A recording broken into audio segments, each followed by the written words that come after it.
नमस्कार दोस्तों। भारत की राजनीति में वंशवाद को लेकर कितनी भी बातें की जाए, लेकिन ये देखा ही गया है कि कोई भी पॉलिटिकल पार्टी इससे अछूती नहीं रही है।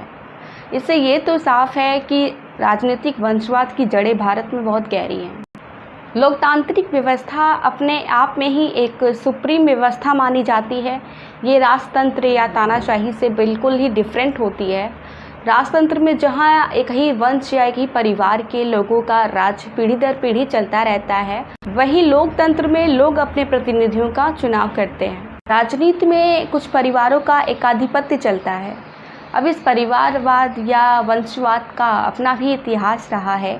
अब चाहे हम उदाहरण के लिए अगर हम नेहरू गांधी परिवार को देखें या कुछ और देशों की बात, जैसे नेपाल में कोइराला परिवार, बांग्लादेश में शेख मुजीबर परिवार है, श्रीलंका में श्री भंडार नायके परिवार या जयवर्धने परिवार है, पाकिस्तान में भुट्टो परिवार या फिर नवाज शरीफ जैसे, अगर ऐसे एग्जाम्पल्स हम देखें तो यहाँ पे वंशवाद की राजनीति साफ दिखाई देती है।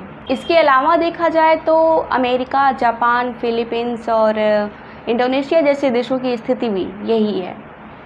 सबसे पुराने लोकतंत्र अमेरिका की बात करें तो वहाँ पर भी कैनेडी परिवार, बुश परिवार है, क्लिंटन परिवार जैसे, अब ऐसे एग्जाम्पल्स को हम यहाँ पे वंशवाद की राजनीति के रूप में देख सकते हैं। वर्तमान में भी भारतीय राजनीति से वंशवाद का अंत होता तो नहीं दिख रहा है। साल 1952 से लेकर आज तक वंशवाद जारी है। 1999 से 2014 के बीच अगर हम देखें तो कांग्रेस के पास लोकसभा के चुने हुए वंशवादी सांसदों की संख्या 36 थी।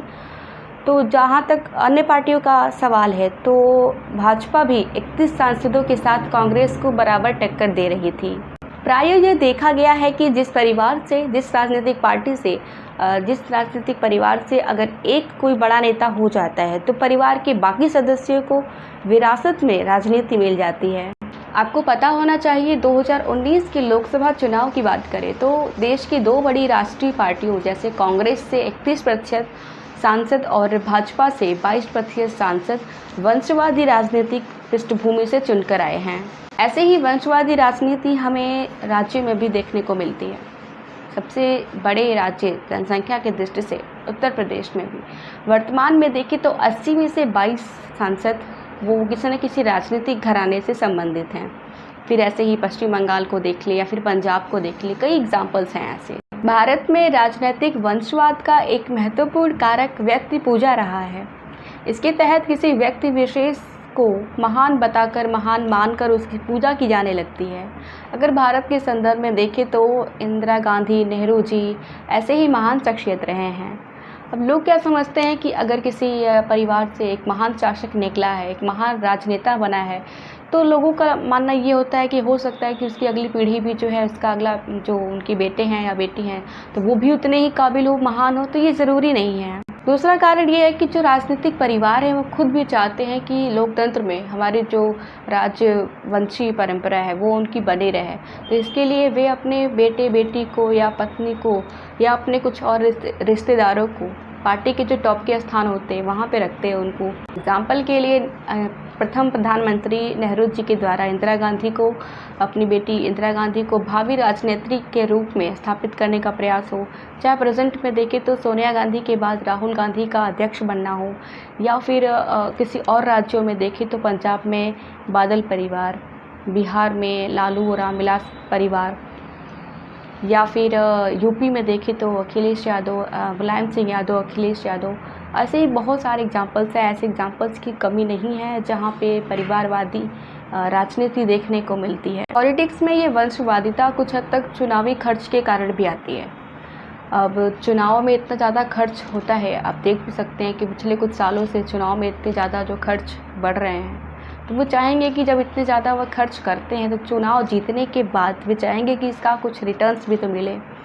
तो इसके वजह से भी राजनीतिक भ्रष्टाचार की समस्या भी उत्पन्न होती है। पॉलिटिक्स में इस वंशवाद को बढ़ावा देने वाला एक और कारण मुझे नज़र आता है, वो ये है कि जो पॉलिटिक्स है एक ऐसा प्रोफेशन बन गया है जिसमें लाभ बहुत ज़्यादा होते हैं, सुविधाएं बहुत ज़्यादा होती हैं, पावर बहुत ज़्यादा होता है और इसके बदले में जोखिम काफ़ी कम होता है। तो ये एक लालसा बन जाती है लोगों के मन में कि इससे बहुत ज़्यादा सुविधाएं हैं। तो ये भावना भी इस वंशवादिता को बढ़ावा देती है। ताकि उनकी फैमिली के लोग भी ज़्यादा से ज़्यादा इसका प्रॉफिट ले सकें। अब इस वंशवाद की राजनीति से प्रेरित जितने भी पॉलिटिकल पार्टीज़ हैं, उनके लिए देश हित के स्थान पर उनका जो परिवार हित है वो ज़्यादा इम्पोर्टेंस रखने लगता है। तो इससे जो जनता की हालत है वो बिगड़ने लगती है। उन्हें अपने परिवार का महत्व, अपने परिवार का लाभ ज़्यादा महत्वपूर्ण लगता है।